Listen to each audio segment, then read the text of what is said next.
Diponegoro yang berlangsung antara 1825 sampai 1830 termasuk salah satu perlawanan besar yang harus dihadapi Belanda semasa kependudukannya di Indonesia.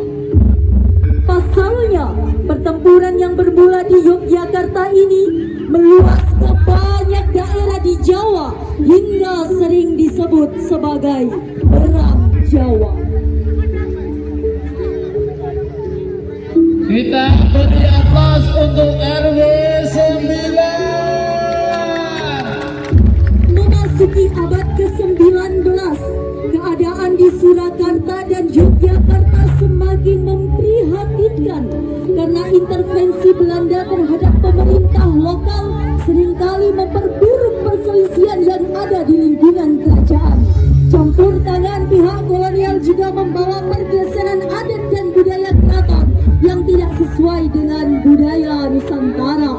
Selain itu, dominasi Belanda telah membuat rakyat menderita karena dijadikan sebagai objek pemerasan.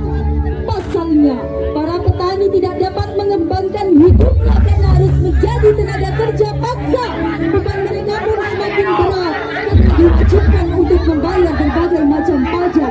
Melihat penderitaan rakyat akibat kekejaman Belanda, Pangeran Diponegoro tidak mau tinggal diam. Perlawanan Diponegoro terhadap Belanda berkobar setelah Belanda menanam patok-patok jalan di atas makam leluhur Pangeran Diponegoro. Namun, sebelum insiden tersebut, Belanda juga telah melakukan serangkaian aksi yang memicu kemarahan Pangeran Diponegoro.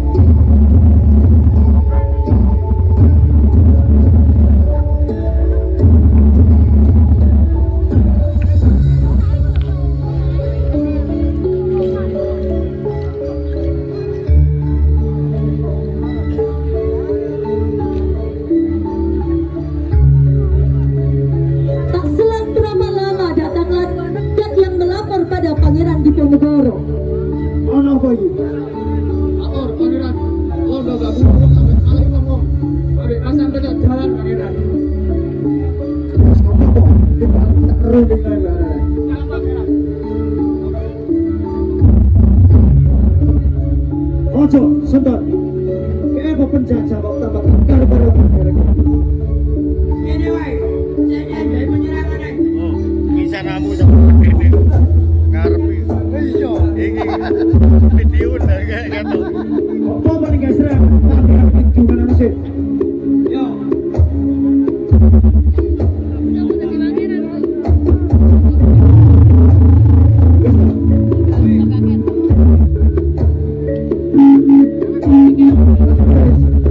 Senari.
Saya akan berikan ini penawaran berupa tindakan senjata. Gimana?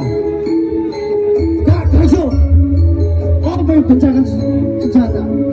Ini kita syuting kayak kabar.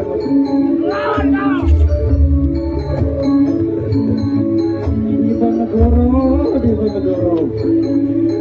Guru, itu gas saya kasih hadiah, tapi tak tahu terima kasih.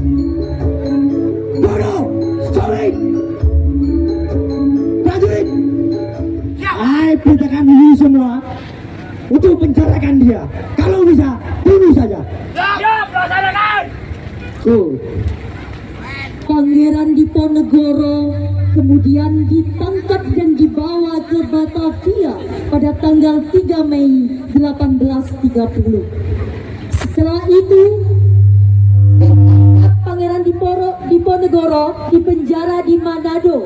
4 tahun kemudian, Pangeran Diponegoro dipenjarakan dalam benteng Belanda di Makassar. Sampai akhirnya beliau wafat dalam penjara pada tanggal 8 Januari 1855. Kita sebagai putra-putri bangsa jangan terlena pada euforia kemerdekaan, tetapi kita lupa akan pahlawan-pahlawan yang telah berkorban dan gugur sebelum menikmati kemerdekaan.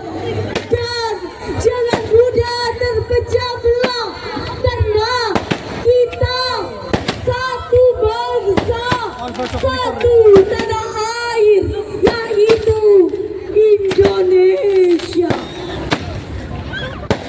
Maju. Ingat kata